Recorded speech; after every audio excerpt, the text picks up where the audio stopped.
Hello friends, welcome to IICS platform. आज हम जानेंगे कि सब क्लासिफिकेशन ऑफ शेड्यूल कास्ट क्या है और जो अभी लेटेस्ट डिसीजन आया है सुप्रीम कोर्ट का, जो कि कॉन्स्टिट्यूशन बेंच बैठी थी, जिसने अपने ही डिसीजन को ओवर रूल कर दिया है और बोल दिया है कि शेड्यूल कास्ट का सब क्लासिफिकेशन हो सकता है। ये क्या होता है सब क्लासिफिकेशन, और पहले जो स्टेट पे क्या पावर थी और कौन सी पावर नहीं थी कि वो सब क्लासीफाई नहीं कर पा रही थी शेड्यूल कास्ट को और होमोजीनियस ग्रुप कंसीडर करना पड़ रहा था, और ऐसी कौन कौन सी दिक्कतें क्रिएट हो रही थी स्टेट के सामने। अब क्या रिजर्वेशन में चेंजेस आ सकते हैं शेड्यूल कास्ट के लिए और आरक्षण में क्या चेंज आ सकता है, ये हम सब जानेंगे। चलो लेक्चर स्टार्ट करते हैं। देखो, आप जानते हो कि हमारे इंडिया में रिजर्वेशन दिया जाता है बैकवर्ड क्लास को, शेड्यूल कास्ट को और शेड्यूल ट्राइब्स को। अब क्या है दोस्तों कि आप जानते हो कि अभी 2024 चल रहा है और जब देश आजाद हुआ था उसके बाद से रिजर्वेशन दिया जा रहा है।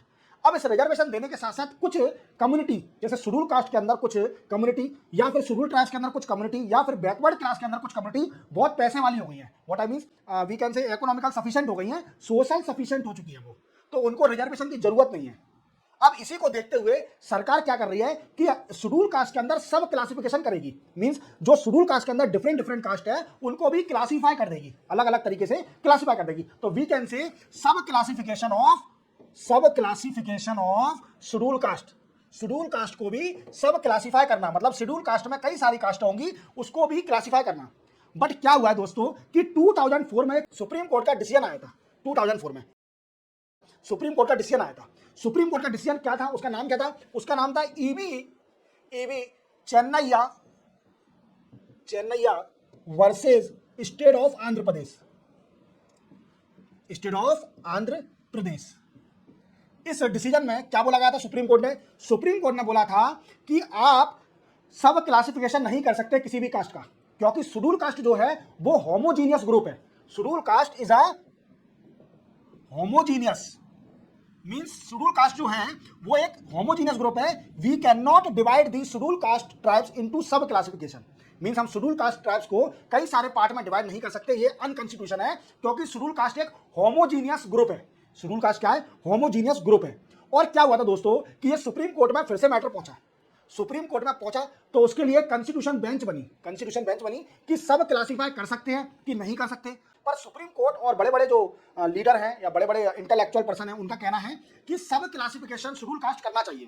क्यों करना चाहिए? देखो, मैंने जैसे आपको प्रीवियस अभी बताया है कि हमारा देश 1947 में आजाद हो चुका था और उसके बाद से हम जो रिजर्वेशन दे रहे हैं तो कई सारी कम्युनिटी आगे बढ़ चुकी है, एज वेल एज इकोनॉमिकली और स्ट्रॉन्ग हो चुकी है और सोशली स्ट्रॉन्ग हो चुकी है। क्लियर? अब क्या है, कुछ जो कास्ट बची है शेड्यूल कास्ट के अंदर वो अभी भी बैकवर्ड है।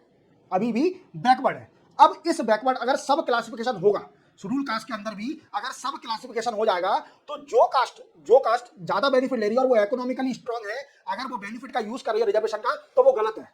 वो हक छीन रही है लोअर कास्ट जो कि इकोनॉमिकली वीक है, सोशली वीक है, एजुकेशनली वीक है, तो वो हक छीन रही है किसका? जो कि वीक है, उनका हक छीन के उनको मिल रहा है। जो बड़े बड़े इंटेलेक्चुअल हैं उनका कहना है कि सब क्लासिफिकेशन होना चाहिए। क्या होना चाहिए? सब क्लासिफिकेशन होना चाहिए शेड्यूल कास्ट के अंदर, जिससे क्या होगा कि जो हायर इकोनॉमिकली स्ट्रॉन्ग और सोशली और we can say educationally strong caste हैं इन शेड्यूल कास्ट, वो ग्रैब ना कर पाए अपॉर्चुनिटी फ्रॉम द गवर्नमेंट। समझ रहा है? जिसको जरूरत है, जो बेनिफिशियरी है, एग्जैक्टली जरूरत है जिसको, उसी को ही बेनिफिट मिल सके। समझ आया मेरी बात को? अब सुनो, देखो, एक पंजाब ने एक कानून भी निकाला था जिसको हम बोलते हैं Punjab schedule caste and backward caste क्या है? Reservation in government job act 2006 में। एक अपना जानते हो, जैसे हमारी पंजाब जो स्टेट है इंडिया के अंदर, उसने 2006 में एक कानून निकाला था, पंजाब शेड्यूल कास्ट और backward caste reservation in government job act 2006।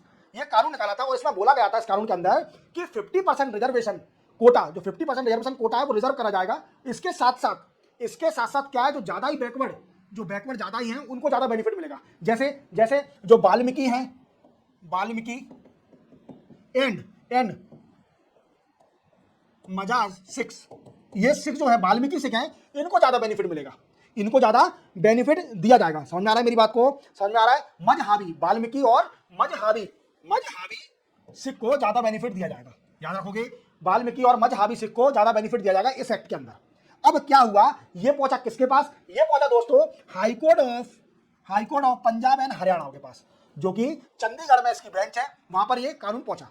कि ये कानून सही है गलत है, तो इसमें एक पर्टिकुलर सेक्शन को रिमूव कर दिया, अनकॉन्स्टिट्यूशनल बोल दिया। As per the decision of the supreme court E V Chinnaiah versus state of Andhra Pradesh. इस कानून के, इस वर्डिक्ट, सुप्रीम कोर्ट के वर्डिक्ट के हिसाब से ऐसा नहीं हो सकता कि किसी पर्टिकुलर शेड्यूल कास्ट को रिजर्वेशन ज्यादा दिया जाए, ज्यादा बेनिफिट दिया जाए as compare to other schedule caste, as per the verdict of the supreme court in E V Chinnaiah versus state of Andhra Pradesh. याद रखोगे, याद रखोगे क्या कहती है सुप्रीम कोर्ट, अपना खुद का डिसीजन को रिव्यू करती है या फिर उसको ओवर रूल करती है, चेंज करती है, वो सुप्रीम कोर्ट पर डिपेंड करता है। ठीक है, कई सारी स्टेट ने प्रयास किया, हाई कोर्ट में पेटिशन गई, हाई कोर्ट ने इसको रिजेक्ट कर दिया पेटिशन को, बोल के कि सुप्रीम कोर्ट का वर्डिक्ट है already E V Chinnaiah versus state of Andhra Pradesh की शेड्यूल कास्ट एक होमोजीनियस ग्रुप है। अब भारत का संविधान भी चेक करा गया, तो भारत के संविधान में देख रहा है एक आर्टिकल नंबर 341 है। कौन सा आर्टिकल? 341, जो कि क्या करता है, एक शेड्यूल कास्ट की लिस्ट देता है, that prepared by the president, that prepared by president. और इसमें एक और बात बोली गई है 341 में कि जो शेड्यूल कास्ट है is a homogeneous group, homogeneous group.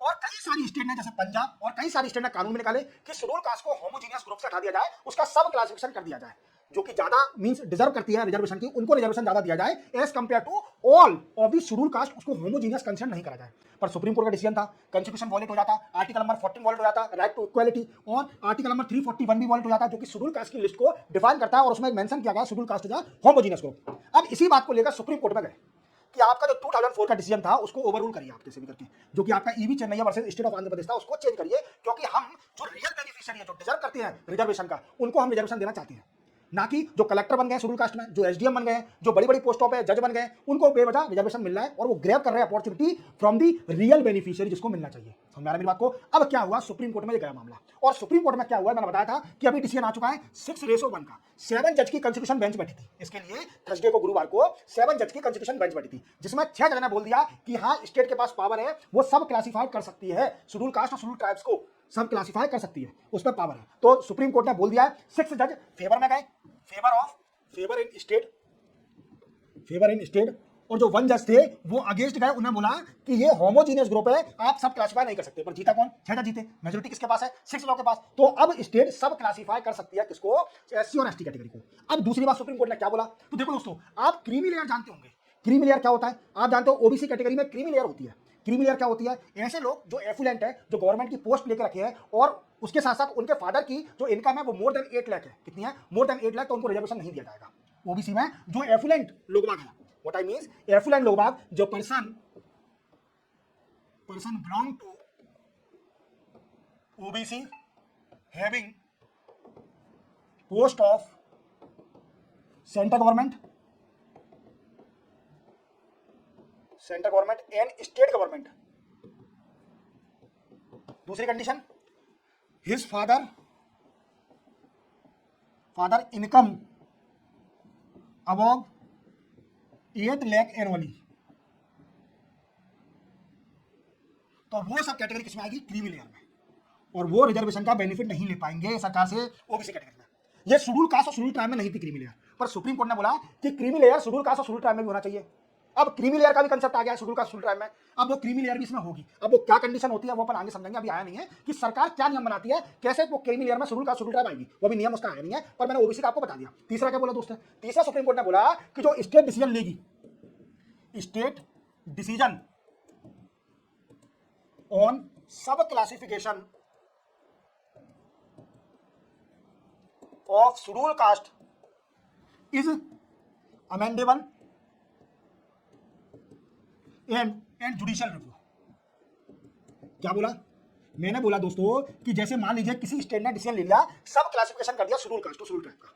अब ऐसा तो नहीं है कि इसका डिसीजन फाइनल हो जाएगा स्टेट का, इसका फाइनल, स्टेट का डिसीजन फाइनल नहीं होगा। सुप्रीम कोर्ट ने बोला कि हम इसको चेंज भी कर सकते हैं, हम पे पावर है, और जुडिशियल रिव्यू भी हो सकता है। अगर किसी शेड्यूल कास्ट को दिक्कत आती है तो वो सुप्रीम कोर्ट में जाए, और सुप्रीम कोर्ट के पास पावर है कि वो स्टेट के डिसीजन को चेंज कर सकती है, अमेंड कर सकती है, और जुडिशियल रिव्यू कर सकती है, उसको चेक भी कर सकती है, और गलत होगा तो स्टेट का डिसीजन कैंसिल हो जाएगा। तो आप पूरी तरह समझ गए होंगे कि सब क्लासिफिकेशन ऑफ शेड्यूल कास्ट और शेड्यूल ट्राइब क्या है, सुप्रीम कोर्ट का डिसीजन क्या आया, फेवर में आया, 7 जज की कॉन्स्टिट्यूशन बेंच बैठी थी, और इसमें कौन कौन से डिसीजन लिए गए, स्टेट को क्या पावर दी गई, क्रीमी लेयर क्या होता है, आपको पूरा क्लियर हो गया।